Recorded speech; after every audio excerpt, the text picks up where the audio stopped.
Bom dia, boa tarde, boa noite, turma, tudo bem? Sejam bem-vindos a mais uma aula nossa da disciplina Física para Computação. E nessa aula de hoje nós vamos dar início a um novo conteúdo, ok? Bom, turma, nessa aula nós vamos falar a respeito do eletromagnetismo. O que é eletromagnetismo? O que vocês acham que é eletromagnetismo? Então, nessa nossa aula de hoje, além de compreender esses conceitos básicos, a gente vai começar a entender um pouquinho melhor como que acontece estes fenômenos, ok? Bom, pessoal, primeiramente, quando a gente fala em eletromagnetismo, nós estamos falando da ciência que estuda os fenômenos eletromagnéticos, tá? E aí, quando eu falo em fenômeno magnético, basicamente isso me remete ao fenômeno do campo magnético. O que é um campo magnético? Então, conforme nós vamos observar, nas aulas anteriores, nós fizemos toda a definição a respeito de campo elétrico e dissemos que o campo elétrico ele era produzido e formado por cargas elétricas, ok? Se nós partirmos desse pressuposto, a definição de campo magnético ela vai ter a seguinte forma: o campo magnético ele não é produzido por cargas magnéticas. Por quê? Porque não existe ainda na física uma definição de uma carga magnética. Por que isso? Porque não existem monopolos magnéticos, ok? Então, por esse motivo, o campo magnético ele não é produzido por uma carga magnética, mas sim produzido por um dipolo magnético. Ou seja, o magnetismo só ocorre, só acontece a partir de fenômenos de dipolos magnéticos. Ou seja, o que é um dipolo magnético?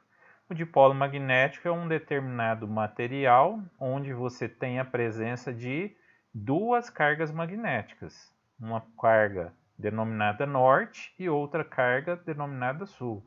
Ah, professor, isso é semelhante aos ímãs, né? Aqueles ímãs que a gente brinca de ficar atraindo os metais com eles? Sim, esse é o mesmo fenômeno que ocorre com os ímãs, tá? Só para vocês relembrarem, o maior exemplo, né, o maior campo magnético existente próximo a nós é o campo magnético da Terra. Então, a Terra, o planeta Terra, o globo, ele é um grande ímã. Se a gente pudesse representá-lo, a gente representaria ele dessa forma que está aqui nessa imagem. Um grande ímã, onde eu tenho um polo norte e sul, tá? Onde o meu polo sul magnético está orientado com um polo norte geográfico. E o polo norte magnético está orientado com um polo sul geográfico. Por esse motivo que quando nós pegamos uma bússola, tá? A bússola ela aponta para onde? Para o norte geográfico. Por quê? Porque a agulha da bússola, o polo norte da bússola, está sendo atraída pelo polo sul magnético da Terra, que está orientado com o polo norte geográfico. Entenderam?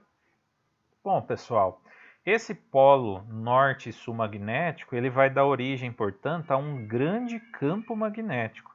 E esse campo magnético, ele tem, além de produzir, né, o efeito de campo gravitacional no nosso planeta, ele também produz um efeito extremamente importante de proteção. Ele funciona como se fosse um escudo, uma blindagem contra as radiações extraterrestres, tá? As radiações que viajam através de ondas pelo universo. O universo é formado por diversos sistemas, tá? Diversas galáxias, diversos estrelas, a exemplo do nosso Sol, que emanam muita radiação cósmica, e essas radiações, se não fosse esse campo magnético terrestre, essa proteção, esse escudo, o nosso planeta ele seria totalmente destruído toda a sua superfície, toda a natureza, todos os seres vivos. Então, esse campo magnético da Terra ele também tem esse papel extremamente importante. Bom, então nós fizemos essa definição, né, do grande campo magnético, que é o terrestre, e agora a gente vai para uma definição mais básica, que é aquela que vocês estão acostumados lá desde o ensino médio, tá? Então, qual que é a definição do campo magnético do ensino médio que vocês têm? Ora, nós temos um ímã permanente, um ímã natural. Esse ímã ele é formado por dois polos, um polo norte e um polo sul, ok? Se nós pegarmos este ímã, eu posso afirmar que ele, portanto, é formado por dipolos magnéticos, de forma tal que, de um lado, eu vou ter uma concentração de dipolos orientados com a orientação norte, e do outro lado, uma concentração de dipolos orientados com orientação sul. Se eu quebrar esse ímã ao meio, eu vou ter um ímã só polo norte e um ímã só polo sul? Não. Eu vou ter a formação de outros dois ímãs e os outros dois ímãs continuam formados por um polo norte e por um polo sul. Então essa aqui, pessoal, é a prova básica, é a prova mais elementar de que não existe monopolo magnético. Então, diferentemente do campo elétrico, onde você consegue isolar uma carga positiva de uma carga negativa, você consegue isolar um próton de um elétron, em termos do magnetismo, você não consegue fazer isso. Então, se você pegar um ímã e for quebrando ele ao meio sempre, você nunca chegará em uma carga tipo monopolo magnético. Você sempre terá um dipolo magnético, ok? Então, essa é uma definição importante. Bom, mas como os ímãs eles podem existir na natureza? Nós podemos encontrar na natureza basicamente dois tipos de ímã, tá? Um ímã permanente natural, que são ímãs que vocês encontram em jazidas, né, minerais por aí, determinados tipos de materiais, eles já têm essa constituição de propriedade de dipolo magnético, de magnetismo intrínseco, e consequentemente ele produz esse campo magnético partindo do polo norte em direção ao polo sul, tá? Então isso aí já é natural. Porém, eu posso fabricar um ímã artificialmente. Essa fabricação de ímã artificial nós chamamos de eletroímã. O que seria isso? Por exemplo, eu pego um núcleo de um material magnético qualquer, pode ser um núcleo de ferrite, um núcleo ferromagnético. Eu pego uma bobina, um enrolamento de cobre e envolvo esse meu núcleo magnético e aplico uma diferença de potencial nos seus terminais. A corrente que circula através dessa bobina, desse solenoide, vai dar origem a um campo magnético, que vai partir de um polo norte eletromagnético e ir para um polo sul eletromagnético. Então percebam aqui que agora eu não falo mais em efeito magnético, mas eu falo em efeito eletromagnético. Por quê? Porque envolve um circuito elétrico e envolve um fenômeno do magnetismo.